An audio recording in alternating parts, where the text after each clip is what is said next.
అంశము గొప్ప కార్యాలు జరగాలంటే నిర్గమాకాండము 19:5-6, ద్వితీయోపదేశకాండం 34:10 చదివినట్లయితే దేవుడు మోషే ద్వారా నీళ్లు రక్తముగా మారడము, వడగండ్లు కురిపించడము, తెగుళ్లు రప్పించడము, ఎర్ర సముద్రం 2 పాయలుగా చీలిపోవడము జరిగినాయి. యెహోషువ ప్రార్థించగా సూర్యచంద్రులు ఆగిపోయినవి. శాంసన్ మంచి ప్రార్థనాపరుడు, బలవంతుడు. చేతిలో ఏమీ లేకుండానే సింహమును చీల్చివేయగలిగాడు. బాలుడైన దావీదు చేతిలో ఏమీ ఆయుధాలు లేకుండా అంత గొప్ప గొల్యాతును జయించగలిగినాడు.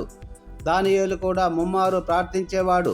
తెల్లవారక మునిపే దేవుని సన్నిధిలో ప్రార్థించేవాడు. అందుకే అతను ఎన్నో గొప్ప కార్యాలను సాధించగలిగాడు. సింహాల బోనులో కూడా జయించగలిగినాడు. షడ్రక్, మెషక్, అబేద్నెగోల ప్రార్థన వలనను అగ్నిగుండంలో పడవేసిన కాపాడబడ్డాడు. ఏలియా ప్రార్థన ద్వారా ఆకాశం నుండి అగ్నిని కురిపించినాడు. యోహాను, పేతురు ప్రార్థించగా కుంటివాడు కాళ్ళు వచ్చి నడవగలిగినాడు.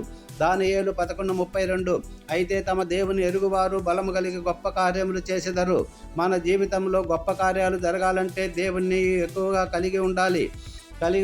ఆత్మీయంగా బలము కలిగి ఉంటే గొప్ప కార్యాలు చేయగలం. గొప్ప కార్యాలు కలగాలంటే తమ దేవుణ్ణి ఎరిగి ఉండాలి. దేవుణ్ణి ఎక్కువగా తెలుసుకుంటే ఎక్కువ గొప్ప కార్యాలు చేస్తాము.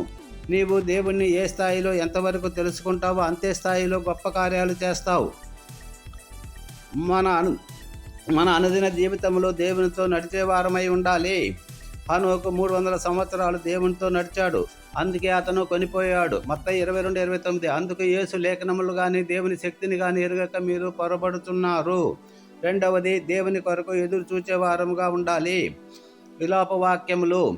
తన్ను వెదకువారి ఎడల ఆయన దయాళుడు, దయచూపువాడు. యెషయా 40:31 దేవుని కొరకు ఎదురు చూచువారు నూతన బలము పొందుదురు. వారు పక్షి వలె రెక్కలు చాపి పైకి ఎగురుదురు. దేవుని అభిషేకం కలిగి ఉండాలి. ఓబేదెదోము దేవుని కార్యాల కొరకు, దీవెనలు, ఆశీర్వాదాల కొరకు ఎదురు చూచాడు. 3 నెలలు ఎదురు చూచాడు. అప్పుడు ఎనలేని దీవెనలు పొందుకున్నాడు. మనకు సాధ్యమైనది చేస్తే దేవుడు అసాధ్యమైనది చేయగలడు. మూడవది, దేవుని కోసము నిలబడు వారముగా ఉండాలి. 1 రాజులు 18:25-38 చూసినట్లయితే ఏలియా దేవుని కొరకు నిలబడి రోషము కలిగి గొప్ప కార్యాలు చేసినాడు. శాంసన్ నిలబడ్డారు, గొప్ప కార్యాలు చేశాడు.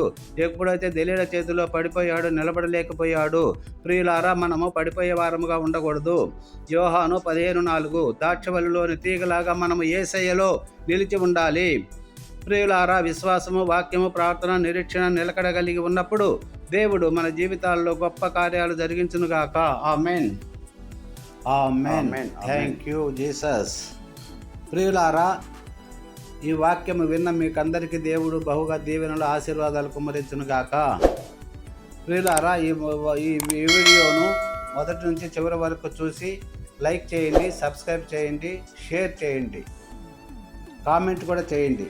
దానివల్ల నేను ఇంకా మంచి వీడియోలు చేయడానికి నాకు మీరు సహకారుగా ఉంటారు. దేవుడు మిమ్మల్ని, మీ కుటుంబాలని బహుగా దీవించి ఆశీర్వదించి కాచి కాపాడునుగాక. ఆమేన్.